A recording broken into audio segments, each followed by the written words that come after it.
Welcome to the Hustle and Flowchart Podcast with your hosts, Matt Wolf and Joe Fear. Hey, what's up, everyone? Welcome back to the Hustle and Flowchart Podcast. My name is Matt Wolf. I am here with my co-host, Joe Fear. Hello there. And we've got a very special guest with us today. He is the LinkedIn Ninja Master. He's Guru. the guy that anytime we have questions about LinkedIn, we contact him.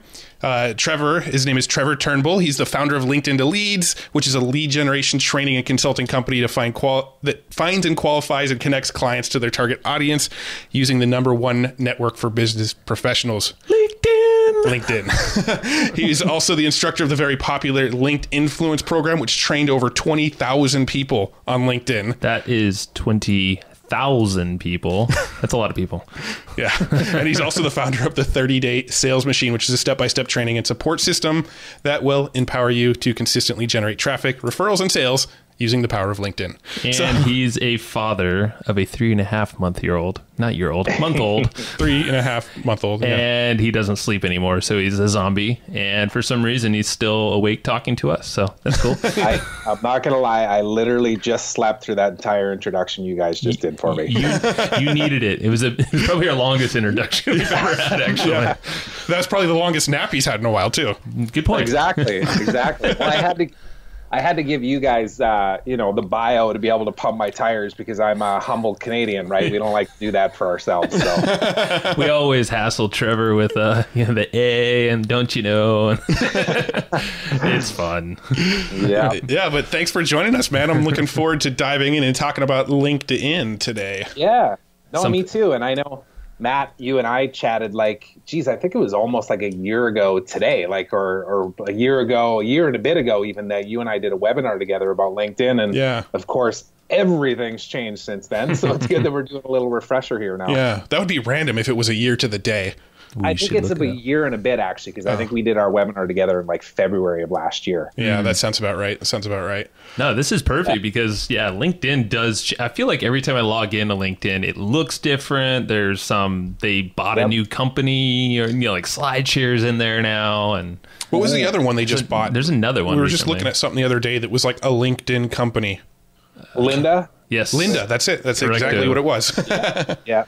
They're just swooping stuff up. I mean, and it's funny how so many people kind of ignore LinkedIn as a way to actually legitimately connect with people and connect, make money eventually. Yeah. Well, I mean, LinkedIn has some very, very powerful features that you don't get in the other social networks. And that's some of the stuff we're going to talk about today is some of the things that you can do with LinkedIn that Facebook or Twitter or MySpace or Google Plus. Or, MySpace. Am I going too far with MySpace and Google Plus? You're reaching.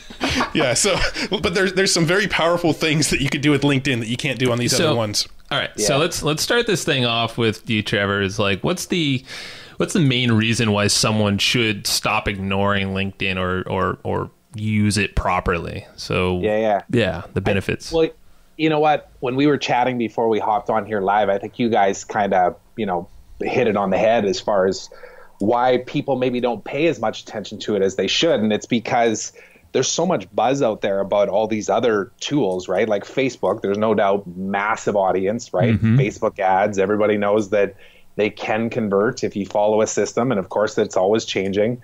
Instagram's the hot thing, Snapchat's the hot thing, whatever it is. LinkedIn's always just kind of been there, right? Yeah. It's not sexy, it's not super social, it gets a lot of bad press as far as actually how anti-social it is in a lot of cases.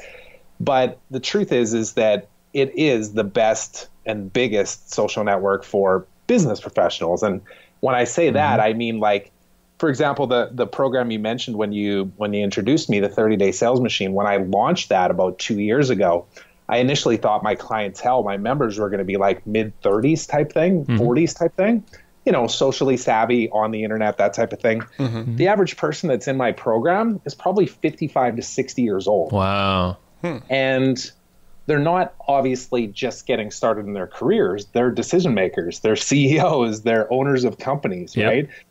And they're starting to get on there even more now because, of course, of all these changes that have been happening. Like the acquisition by Microsoft was a huge one. because now you've got LinkedIn very tightly integrated, or at least starting to be rolled out to be integrated into their tools, Microsoft Outlook, I didn't even know that. Word, Excel. Like, we're not seeing it completely yet, but we're going to, right? And I use this example all the time where if you're a CEO that's always been really resistant to joining LinkedIn, and you're in your inbox, which you're using Outlook, because like 70% of traditional business owners and professionals use Outlook still as their email client. Right. But you see this little widget that says LinkedIn, and you've got an email up from your client, and it shows that your client is connected to your direct competitor. Well, what's the first thing you're going to do? You need to get on LinkedIn, right? Otherwise, competition is going to be running over top of you. So that kind of mindset and what's happening with that is creating this like massive influx of not just people, not billions and billions like you see on Facebook, but influential people that can actually make decisions that are in charge of budgets. Well, think that's about why people are on LinkedIn. And I'm totally ignorant and had no clue that it was acquired by Microsoft. Yeah, I didn't either. Yeah. So just the fact that's why we're talking. Yeah, I mean, that's how under the radar LinkedIn is, even though everyone knows what LinkedIn is, or thinks they know, but it's integrated with some of the biggest companies and networks out there. Like you were saying, lynda.com. Just think about the demographic of people who are on there. They're savvy professionals. It's not like a Udemy, where nothing wrong with Udemy, but that's, they're cheaper courses. They're just like, hey, something quick typically. But then you go to Lynda and it's like a full blown, like you'd be certified in something pretty big. Like I knew an attorney, really well respected one in San Diego, that recorded at Lynda's headquarters for a whole course. I'm like, that's all next level stuff right there. Yeah. And the fact that LinkedIn's tied in with that now, that tells you something.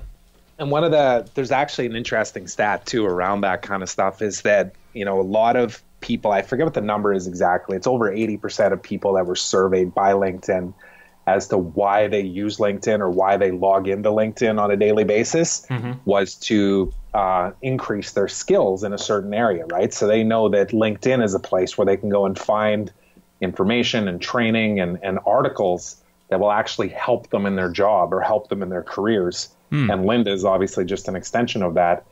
And of course, that's why with what I teach, we really focus it around adding value. Like even in the way that I use LinkedIn, when I connect with people, I don't try and sell them anything. I just try and add value. And a lot of times that's free training. Hey, go check this out. And that gets them into a funnel, right? So it's just such a great tool if you use it like a human being, but a strategic human being. If that makes sense.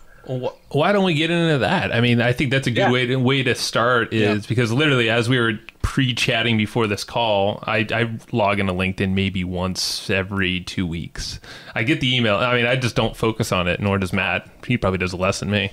But I had like 13 people just hanging out there wanting to be my connection. And, I have 1,300 people, but that's all just like, and I'm just like, I don't know what to do. I guess I'll accept you. I'll make that network bigger. But so what's your process and just, I guess, how should people actually focus on LinkedIn? Yeah, I believe like before we started talking, you kind of mentioned you had a sort of LinkedIn funnel or LinkedIn sort of flow that you walk people through. Yeah, definitely. And just know that I'm sure almost everybody listening to this is in the exact same position that you guys probably are, where you see the potential, maybe, maybe not even. But you're working on so many other things that LinkedIn just always becomes an afterthought, and it's just another thing you got to spend time on. And nobody's really perfected a process, so I'm not even going to get there until somebody's proven that it works, Yep. And I think that's what I've really done, and I think that's why my program's done so well, and we have a lot of great case studies to prove it. But let me give you the breakdown of kind of how this works so that people can kind of see it from a 30,000 foot view. Yeah, perfect. Sweet. Essentially, like, LinkedIn is your online, people look at it as their online resume in a lot of cases, right? So they'll speak about themselves as I've done this and I've done that and these are my credentials and all that kind of stuff, right? Instead of actually looking at it for what it is, which is just another tool to allow you to communicate to your target audience how you can add value to them. So who do you help? How do you help them? Why should people trust you? How can they find out more Where are you located in some cases, like realtors, obviously it's you want some reference to your home market and that type of thing. And when you look at it that way, it really shifts the way that you actually use it. And it always starts with the profile, which I've got a great resource that I'll give you guys a link to as well. Perfect. That you can share with your audience. But the profile is the foundation of everything, because if your profile doesn't address all those things, it doesn't matter how proactive you are on LinkedIn. If somebody lands on your profile and they don't know what you do or how you might be able to add value, why would they ever want to connect with you, right? And once you have that established, there's really a strategic way you can go about using LinkedIn that really ties into this whole buyer's journey that I've outlined. It's a really simplified version of a buyer's journey that I believe every sales process goes through, which is awareness, consideration, evaluation, becoming a customer, and then becoming an advocate or providing you with referrals. And that's the best kind of buyer's journey that you can ask for. And the starting point is the awareness. So you've got this shiny new profile that speaks to your target audience. You have to go and put your profile in front of the right people. And there's tools that you can use that will allow you to view profiles, up to 1,000 a day, even if you wanted to be that aggressive with it. And one of the unique features of LinkedIn compared to other social networks is you can actually see who's viewed your profile. And that's a very intriguing feature, in a lot of ways, because people always want to see who's checking them out. Like that's if you think of the dating apps, that's what make those so popular, right? Well, I think that's what interests me the most with LinkedIn is I'm literally looking at it right now, and I think Matt just looked at my profile. Maybe that's something with someone else. I don't know, but it's like I never know. Are they looking at me? Are they connections? Yeah. Yeah. Well, and in my webinars, what I always try and overcome for people too is that the logical thing to think with that section is when you go in there like you just did, Joe, and you're like, geez, how'd this person come across my profile? Instead of taking that approach, why don't you control who's actually going to look at you by looking at their profiles first? Because that's where a lot of the traffic can come from, is because, and just think of that, right? Like if you know that your target is entrepreneurs between the age of 30 and 40 that are located in San Diego, then make a point of looking at the profiles of those people, joining the groups that they belong to. And as they look back at you, if your profile says how you can actually help their business, now instead of just random people or your mom looking at your profile, it's entrepreneurs that might subscribe to your newsletter or might join your online training program or join your meetup group at the local bar or whatever it might be, right? I like it. Yeah. Yeah. So, and that's a very subtle, passive way to use LinkedIn where you're not even proactively reaching out. You're not doing any kind of sales tactics or any kind of connecting or anything like that.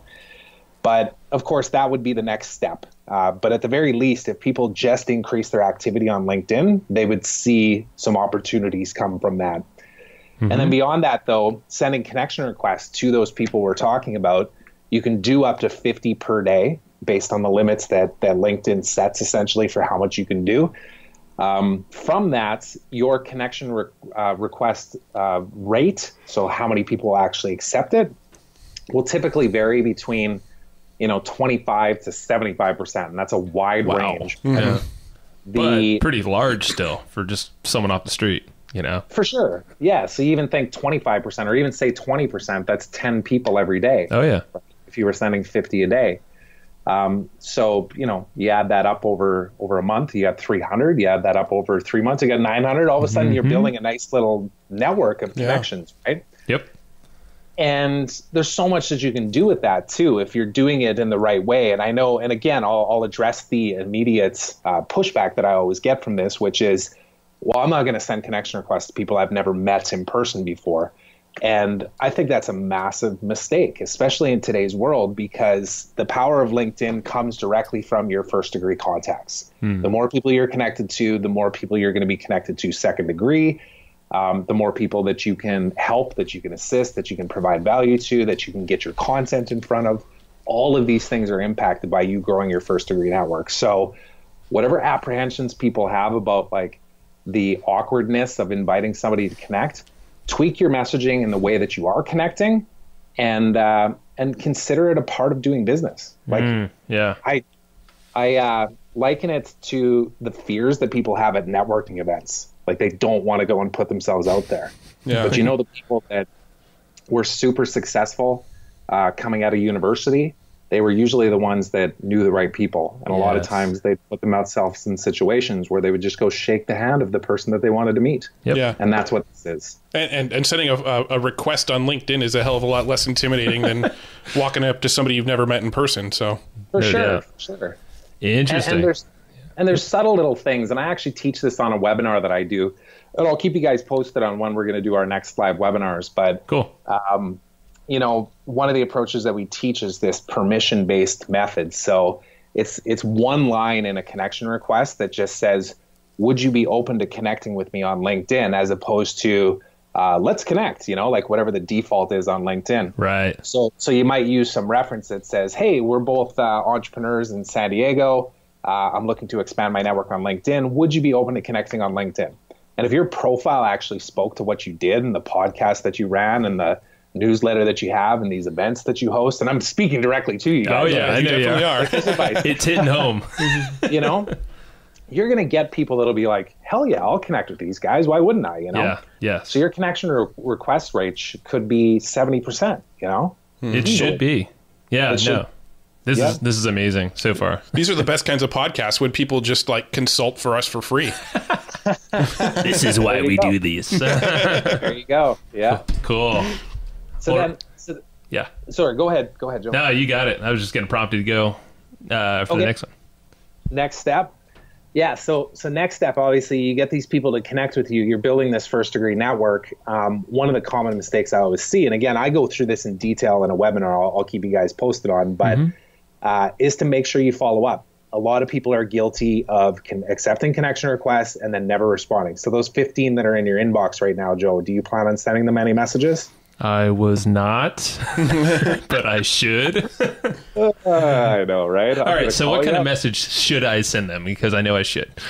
For sure. So usually what we teach is to have like a two-step message approach. One might be an immediate message that goes out within 24 hours that's just like, hey, appreciate having you in my network. Look forward to connecting at some point soon. Like if you're in a local market, maybe we'll meet up at a local networking event one of these days. Take care. No call to action, just a friendly follow-up. And right? this is automated. You can automate this inside of LinkedIn, correct? No. Or that's going in through and like you just have something preset basically. Yep. Yeah. So there's a lot of ways to handle it, right? One might be just using like a text expander tool where you're just copy pasting type thing, those kind of things. And think about the time that takes every day, right? So you get 50 new connections. It's 30 seconds for you to send out those 50 messages, right? Got it. Right on. Okay. Yeah, and then from there, what we teach is that within like 3-4 days, and we actually have a tracking system that we use, and we teach our members, we give them a tool and stuff, but within 3 to 4 days, you're following up with a next message, and that next message again should always just be value approached, right? So like we have what we call the ask method, and I know there's actual training programs on this, and we were talking about this before about like surveying your people that you're reaching out to and that type of thing. And we essentially teach the same thing in a LinkedIn message, right? So if you're reaching out to these people and saying, hey, here's what I do. I work with entrepreneurs and we help them figure out how to automate and scale their business. And one of the common pain points that we hear are these three things, right? Do any of these resonate with you? I'd love to hear your feedback. It gets a conversation going. Now that's an approach if you wanted to have a conversation happening on LinkedIn, right? The other approach might be just link them out to a survey, right? Say, hey, I'd really appreciate it if you'd fill out this survey. I'm writing an article on this topic, and your answer, I might even include your answer in the response.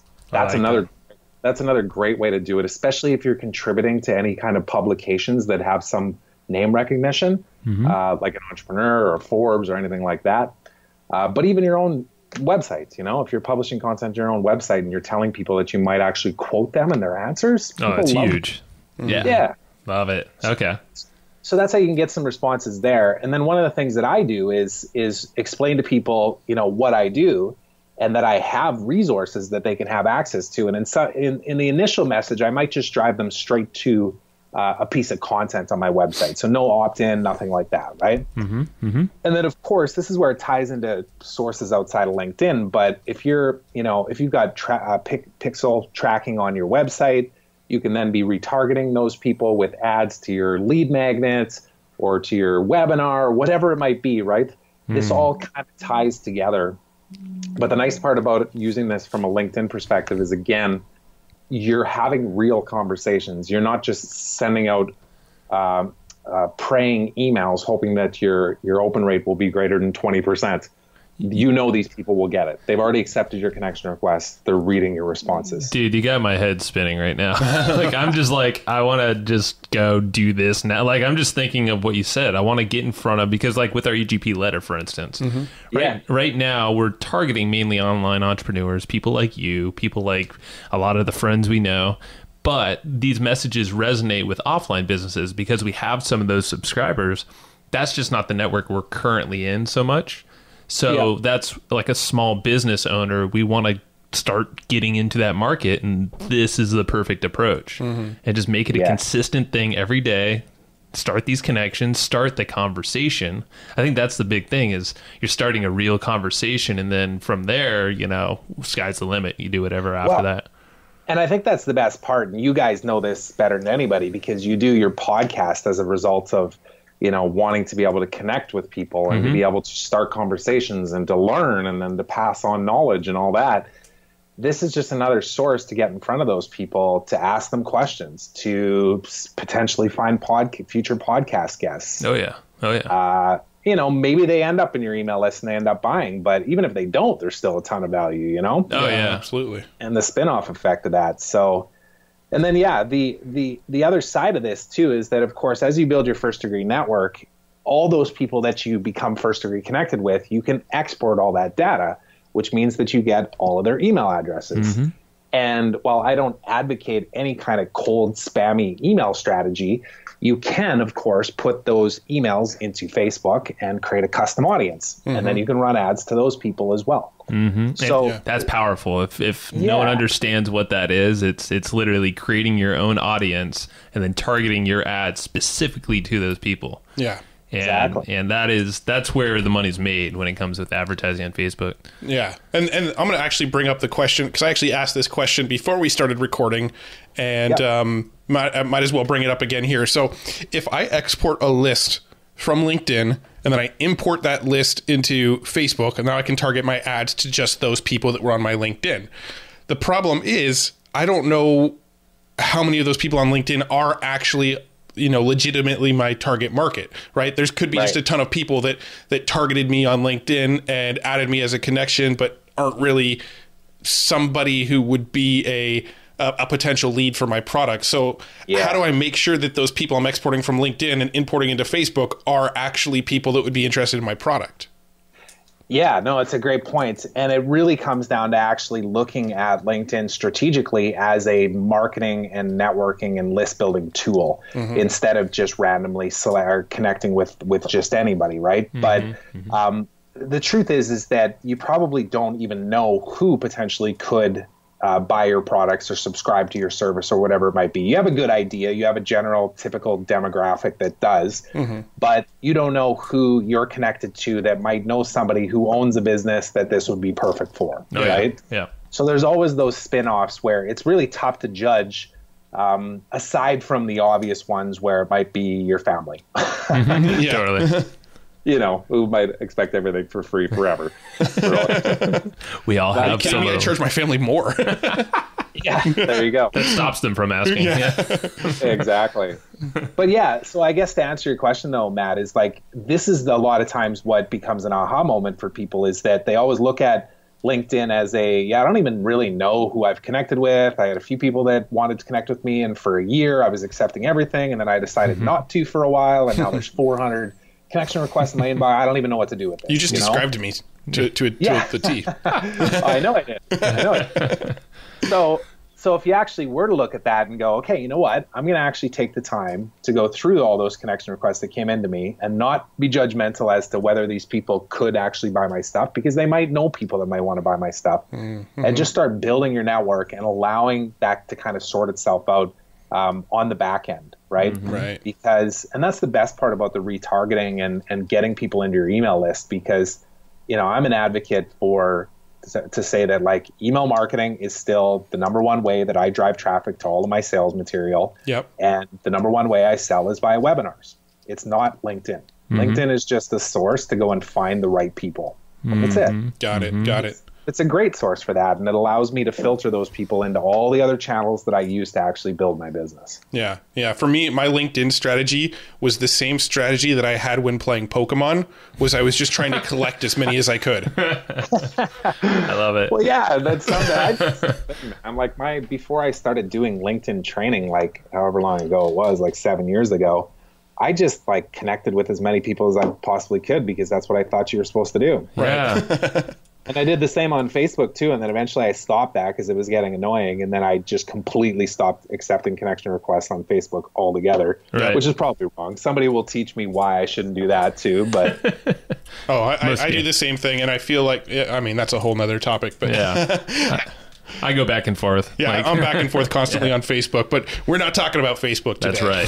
Screw Facebook. yeah. Right on, dude. This strategy. So, was there more to it, or was that pretty much it there? That's essentially the gist of it. The rest of it is just the management and the consistency of it, right? And I guess the other thing too is, because you mentioned it too, Joe, like when you hear about this initially, your initial thought is like, holy crap, yeah, I'm in, but there becomes scalability issues on this eventually too, right? You can't spend 4 hours a day in LinkedIn. That's just insane. 10 to 15 minutes is more than enough, right? Sure. But when you start to see that this is working and you're connecting with the right people, and those people are answering your messages, or they're answering your survey, or they're ending up on your email list as a result of it, eventually you want to outsource this. Yeah. And Okay. that's one of the things that I've really perfected with my agency and the services that we offer to our members is we have project managers and virtual assistants on my team that do this every day. They send connection requests, they monitor responses, they send scripted replies, and just pass along qualified leads to our clients. And so when I'm looking on LinkedIn and I see like, oh, Richard Branson just looked at your profile, it was probably some outsourced worker that looked at my profile. Yeah, I don't know if Richard Branson's got a LinkedIn strategy that way per se, but Yeah, and I don't even think his VAs look at my profile. So, but there's no doubt, and I'd like to say that people are really savvy and everybody's doing this a lot, and it's starting to create this this nature of LinkedIn where people are going to ignore it because it's just getting too busy. But the truth is that it's like untapped still. Nobody's really doing it well or aggressively yet. for sure. And as soon as they do, this is the other thing, and this is the great part about LinkedIn, even though it drives people crazy, is because they keep changing and they're always adding things and deleting things and all that, they eliminate the spammers really fast, because like what we teach is to teach you how to scale what we're teaching within the guidelines of not being a dickhead, pardon my language. Sure. Because we don't like those people either, So we try and teach people how to do this the right way without doing it aggressively that will piss people off, because nobody wants to do business with those people anyways, right? Yeah, it's a slow and steady approach. Yeah. And you might have a new request in LinkedIn, actually, Mr. I Trevor. don't accept requests from people from San Diego. Dang it. Yeah, it's your commercials, right? We get these California commercials all the time up here in Canada. I would never know that. That's great. That's funny. We don't get any Vancouver commercials, but No, I wouldn't imagine, no. but I want to go there. I haven't been. They're actually pretty great commercials, the California ones. They really make you want to go there.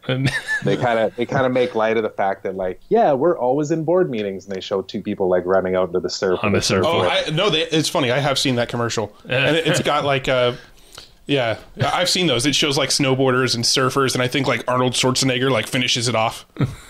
It's so good. Yeah. I think Arnold's like at the end. He's like, I don't remember, but I think Arnold Schwarzenegger gives the call to action at the end of the commercial.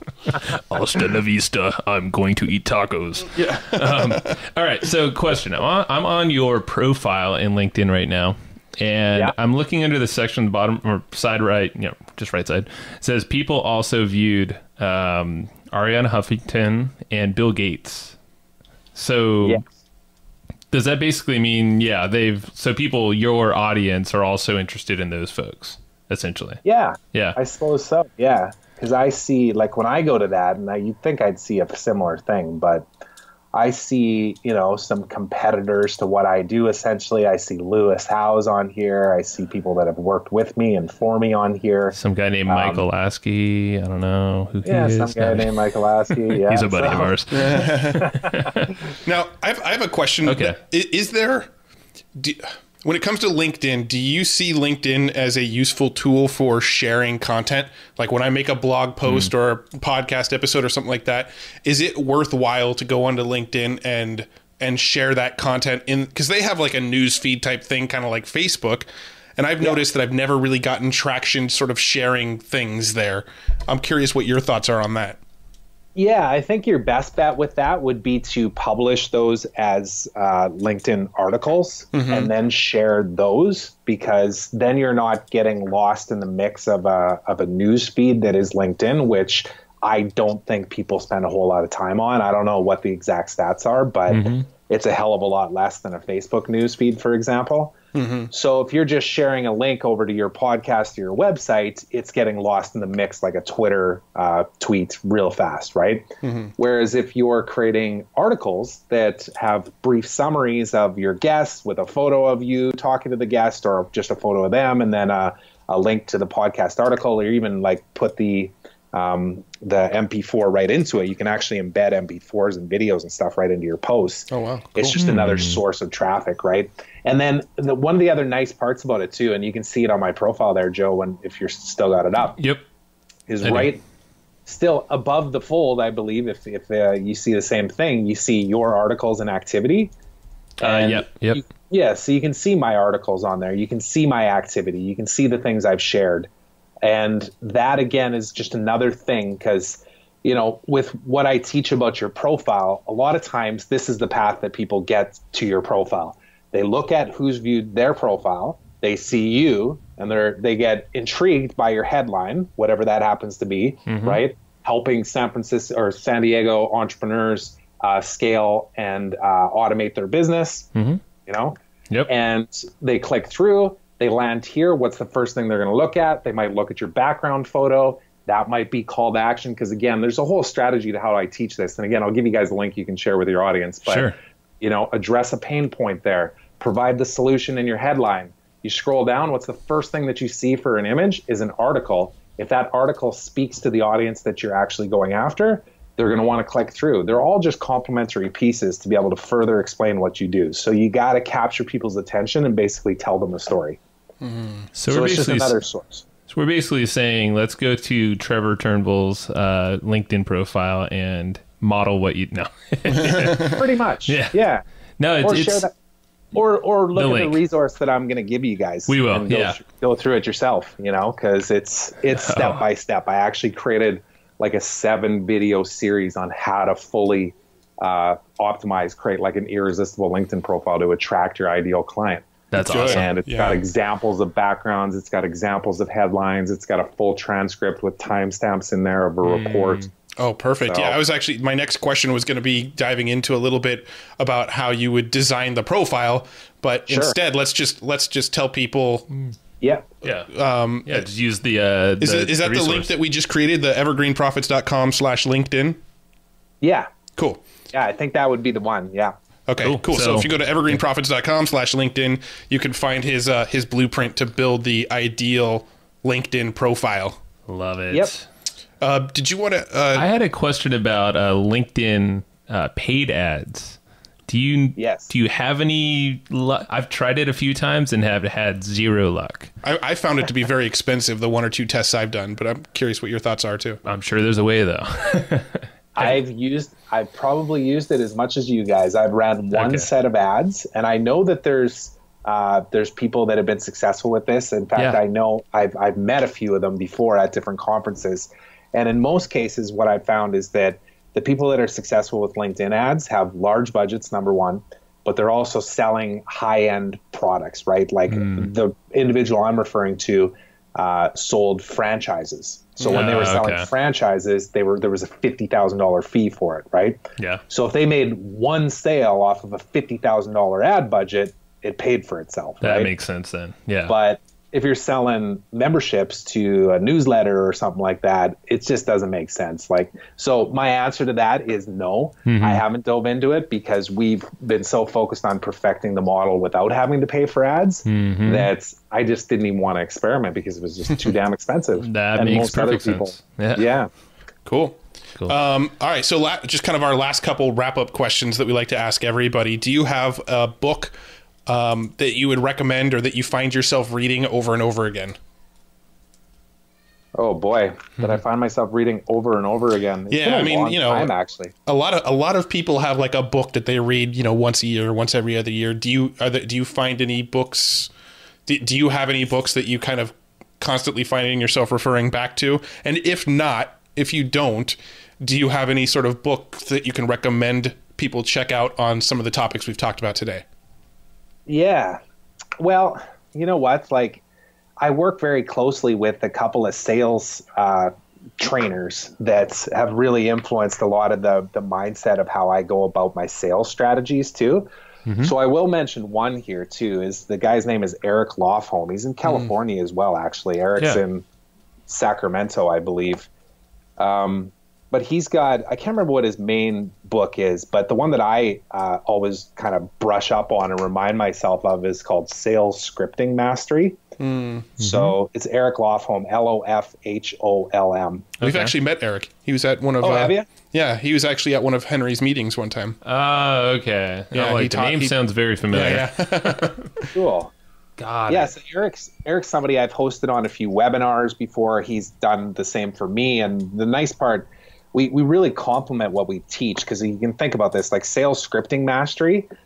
That's what we're doing when we're drafting messaging scripts for LinkedIn too, is we're not selling, but we everything that we're doing is being done purposefully, right? Right. And that's what this really teaches. And I really like it because it's got lots of strategies and tips in here from a business standpoint on how to actually lead those conversations and how to, sell without selling, I guess. I like it. Yeah, that's a common theme. I mean, on our podcast, we're constantly getting books, and most of them are, it's either mindset, a lot of mindset, but there's a lot of scripting or copywriting related books. Yep. For sure. Just says that's just another reason any business owner should know good copywriting. Yeah, definitely. So, good stuff. Well, I think that's it, huh, Matt? Yeah. Anything else lingering? I don't know. You've got your favorite question that you always like to ask people. Yeah, I like to stump people with this one. This one always stumps people. So, what is one question that us or someone else should ask you, but they just don't normally ask you? You're like, why don't they ask this question? But it's like it's something you would love to educate people on. They just don't ask you. Oh man, you know what? I got a good one for you. Nice. Because there's a guy actually locally here in Vancouver. I think he's about to launch his podcast, but his whole concept was like the struggle behind the entrepreneur, right? So, the one question that a lot of times doesn't really come up because it's an awkward thing to really bring up for yourself is, what is one thing that you struggled with that you contribute to getting you to where you are today? Got it. So I have a follow-up question. Sure. What is the one thing that you've struggled with that got you to where you are today? Good question. Yeah. And you know what? Even to expand on that too, I would say like, what is the one thing, or what is the thing that made you hit rock bottom or something around that effect, Yeah. Because you never really talk about this when you're talking about business stuff, but I like that question because it always comes back to allowing somebody to relate to you, Oh, yeah. And because I don't claim to be a guru, and I know you guys, That was a joke. And I like it. That was a joke. I mean, not really a joke. No, I know but it's funny. Yeah. And but I always just like to come across as being a normal person, right? Like I started a website development company. We ran it for 3 years. We basically made $0 for 3 years. I went through a divorce in 2009. My second wife that I'm with now, we had 2 losses for kids And throughout all of that stuff, I've just tried my best to look at all the positives. And I know that's one of the ways that I actually met you, Matt, was through like a leadership program, self-development, and that type of thing. But yeah, Joe and I were in it together. Yeah. Mm-hmm. Yep. Yeah. So, you know, like, and I know, Joe, you and I had that conversation too when I was in San Diego recently about you guys taking in foster kids and that type of thing. Yep. But we forget about these things a lot of times, that, you know, I'm not perfect, yet I've found a way to make my entrepreneurial dreams come true through consistency and learning from smart people and being okay with failing and just getting back up and doing it all over again. So if I could encourage anybody listening to this, it would be, you know, no matter what phase you're in, know that me, you, the guys on the other end of the mic here have all been in the exact same spot. That's right. Or worse in some cases. Yeah. So, trust in those that have been there and are willing to be vulnerable enough and say, hey, it's not always rose petals. It sucks. It's true. But makes you stronger. Awesome response. Great, man. Awesome response to the question that you asked yourself. That's true. That's why we asked that one, though. Yeah. Awesome, Trevor. All right. So everybody needs to go to evergreenprofits.com/LinkedIn. That's where you can get the profile, basically your blueprint for how to sort of craft the perfect LinkedIn profile. Other than that, is there somewhere else you want to send people to check out, or any other sort of calls to action you want to add in here? You know, that's the best place to go to get some of that training. And then, of course, you know, what we talked about here is how I run my business as well. So like when you go to that page, it's going to ask you to opt in to be able to get that information. And of course, the information I'm going to give you is going to be jam-packed with value. In fact, everything that people always tell me that consult with me on this kind of stuff say, you need to stop giving away so much stuff. But I like being that guy. I'd rather be that guy. I'd rather give away everything and have people want to join my program because the support's so great. That's what I'm trying to build for my community. Yeah, absolutely. And so the only other call to action I would say is send me a connection request on LinkedIn. I say this after every video I do, every webinar I do. I want to build my network on LinkedIn. Of course, it helps my business grow, but it also helps me connect with people and know what they do and what their pain points are and how I can help them. So find me on LinkedIn. Awesome. Perfect. I did. All right, Trevor. Joe. Awesome, man. Cool, man. Well, great chatting, and I know we'll do it again soon. And I just opted in to get that training, so for the LinkedIn stuff. So I'm like, I'm going to dig in tonight. Awesome, and hopefully we'll be up in Vancouver sometime soon. We'll make it happen. Got stuff. Absolutely. You guys are always welcome. You Americans are always welcome in Canada. I see what you're doing there. That's cool. Just keep letting us in. That's all we ask. I have no problem with that. All right, there we go. We'll chat soon. All right, dude. Talk to you soon. Cool. Bye. Thanks, guys. Hey, thanks so much for tuning into this episode of the Hustle and Flowchart podcast. Now, if you don't know already, myself and my partner Joe Fear, every single week we put together this killer weekly newsletter that's completely free. If you go to theweeklyprofit.com, you can get on this weekly newsletter. And what we do with this newsletter is we scour the internet. We read every piece of content, listen to blog posts, check out new software and tools, and we distill down the best of the best into a weekly newsletter and deliver it directly to your inbox every single week. So head over to theweeklyprofit.com and make sure you're signed up to receive that weekly newsletter. You're going to love it. Thanks so much again for listening to the Hustle and Flowchart podcast. We'll see you in the next one.